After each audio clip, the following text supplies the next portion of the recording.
Hey everyone, Joe here from l2l. It's great to see you all again, and thanks for pushing that button. I'm sorry I haven't made a video in a while, but I've just been super busy, believe it or not, with the page and behind the scenes on the page. I'm out working more in the woods and doing a bit more with groups and stuff like that in promoting the ethos of living to learn and the free knowledge and free education that comes with it.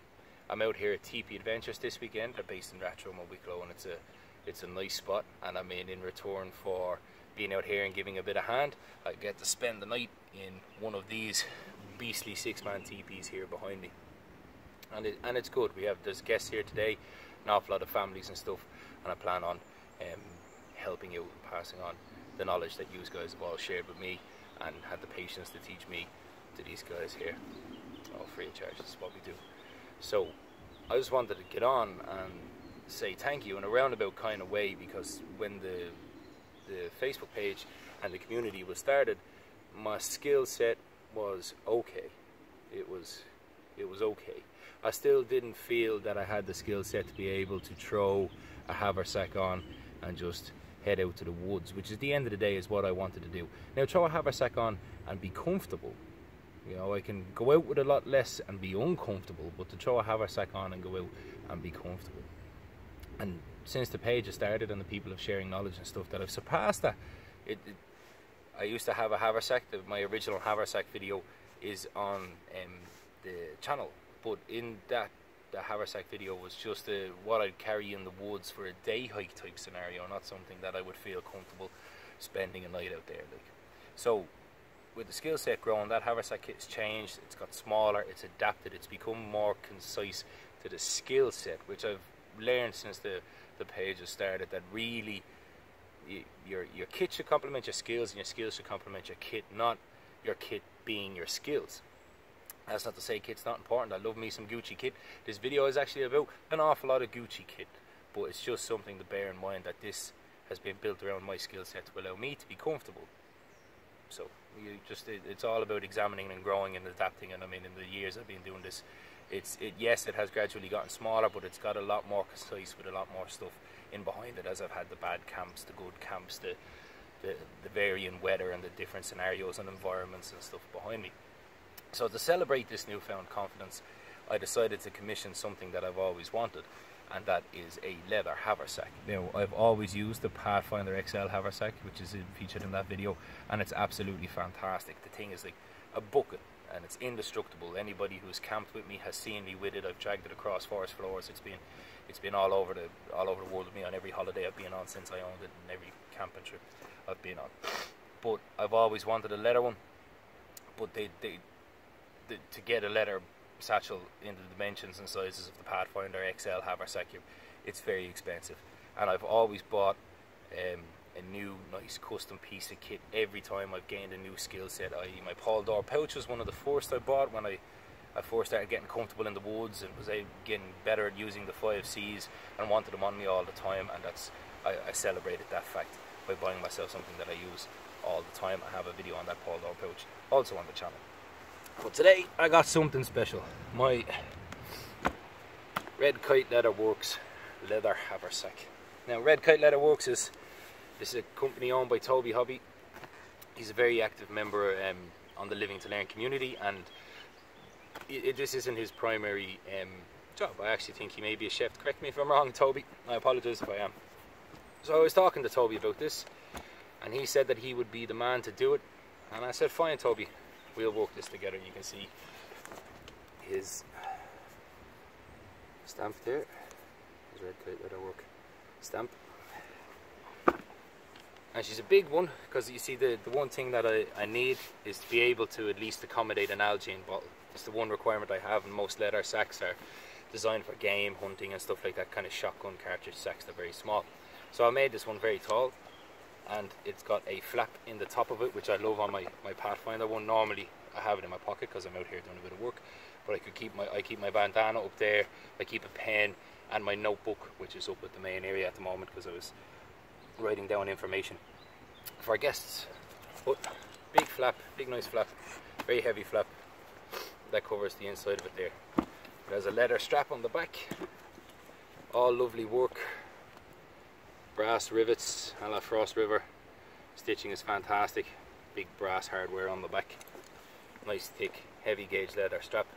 This is a monkey nut that was given to me by my friend Brendan on the very first trip we've taken together. That must be on every haversack I've had.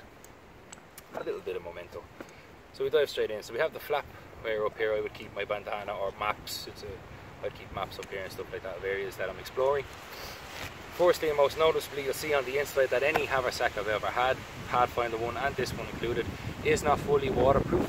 You can fab seal the haversack, the Pathfinder haversack, and that's fine, but you're always going to get moisture, and you leave it sitting on the ground, it will seep. And the leather haversacks are no exception. Even with a bit of snow seal and stuff, you'll still get permeation of water, especially if the bottle leaks, which has happened to me before.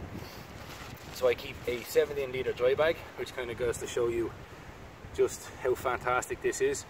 Originally we were thinking of putting a gusset in to allow it to expand, but Toby worked his magic and it worked out fine. So I keep a 17 litre dry bag in here, which also does me for tinder gathering and waterproof for carrying as a water bag. Straight off the bat in here, I have my backhoe with my pink lanyard, a la Bernard Nulty, because I've lost one of these before in the woods and I had it for years and it really hurt losing it, so I don't want to lose this one. So that's that one there. I keep a hank of Titan paracord. This was a gift from a friend, John Bishop. So I haven't used it yet, but it's more emergency cordage than anything else. If you see in my other videos, I use the same spool of cordage over and over again. But there's a hank of that there. Set of work gloves. Nothing special. In here I have a little mini first aid kit to complement the first aid kit that I have on my belt in my Paul Door pouch. Toby was nice enough to include this. It's got the l2l embroidered into it. This means a lot to me, Toby, thank you. But in here I just have some basic first aid stuff, especially when working with sharps. I keep my knives very sharp. I've got some steri strips, some foot powder, some diorolite, some plasters, and some alcohol wipes and some burn gel.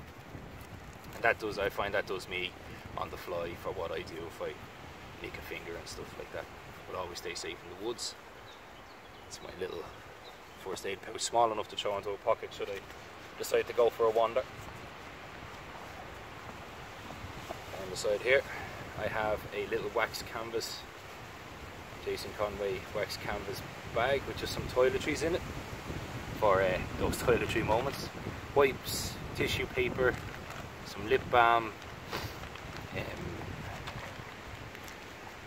some soap, stuff like that. And I have to be careful with wipes because when they're under pressure they do tend to get a bit moist, so I like to expel some water, so I like to keep them in these kind of bags. So that's in my first little canvas pack.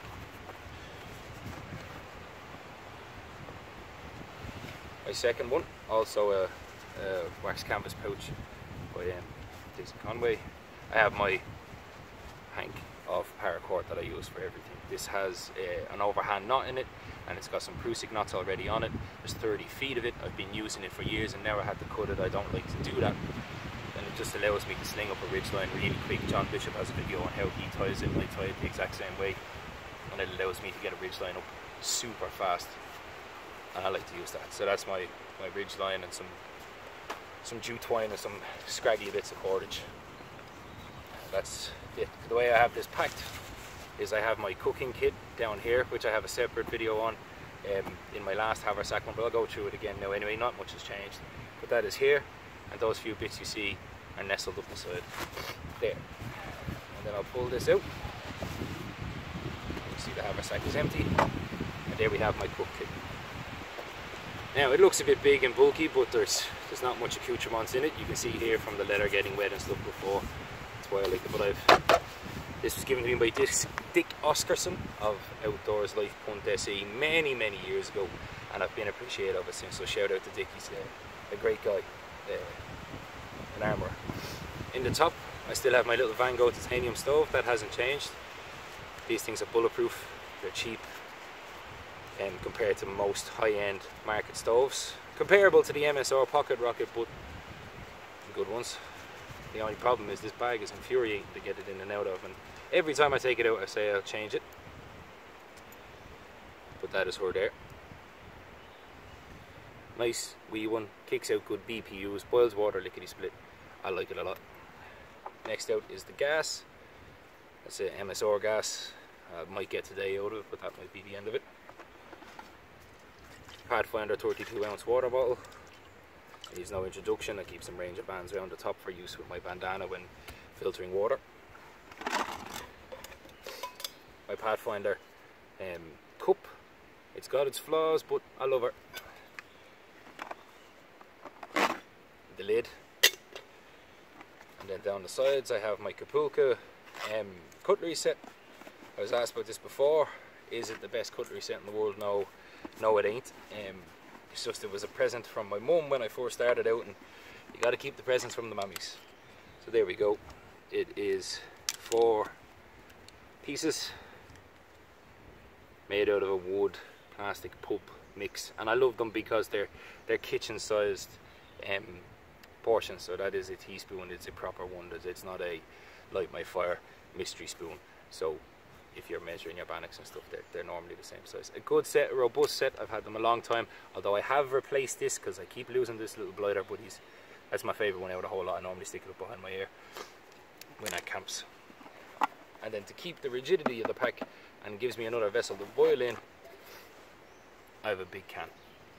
The trick shown to me by John Bishop. You can see there I make salve and stuff in this. It's an extra container to boil in, and it stops me ruining my cup. And you can see it nestles the kit in there. Fantastic. Weighs nothing, and if you're keeping it in a pack, it's nice. I am going to punch a couple of holes in here so I can put some tying wire on the top of it and be done. And that's all that's in my haversack. Oh, in the back I've added this recently, just a couple of carabiners, again for convenience sake.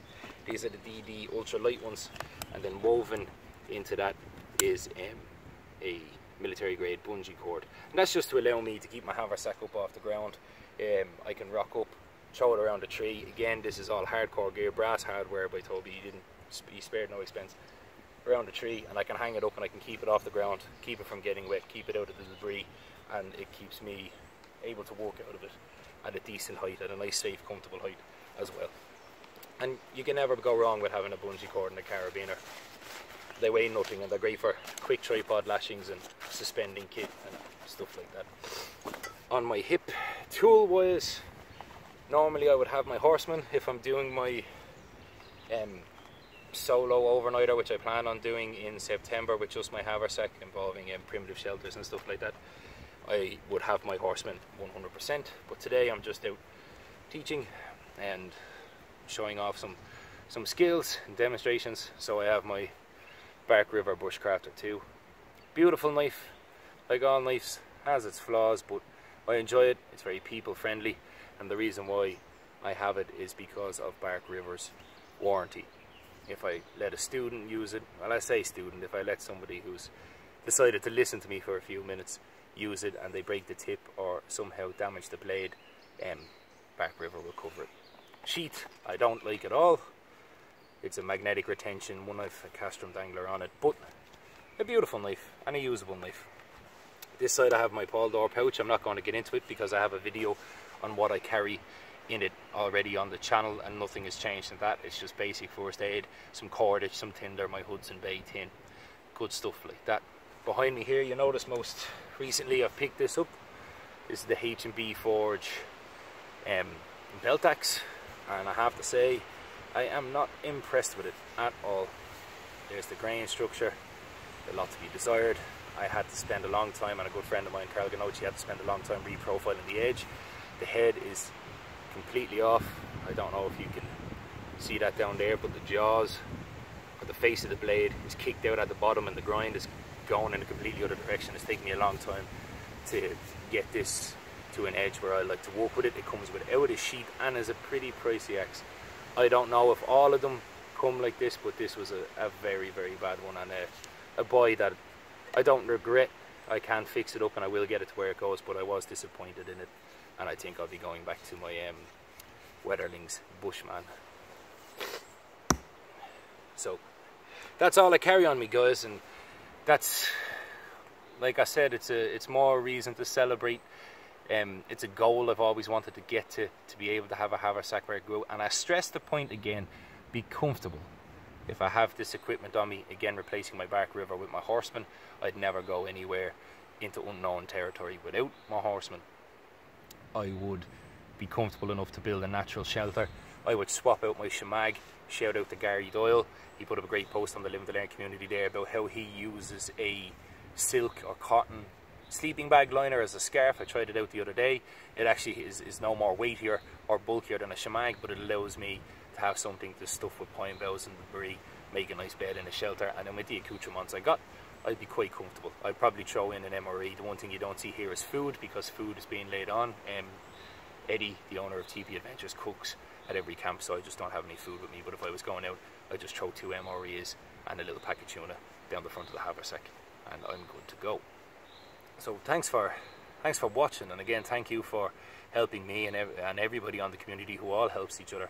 I think it's absolutely fantastic, and if you want to see any more videos from me, I'm reachable through the Live to Learn community almost 24/7.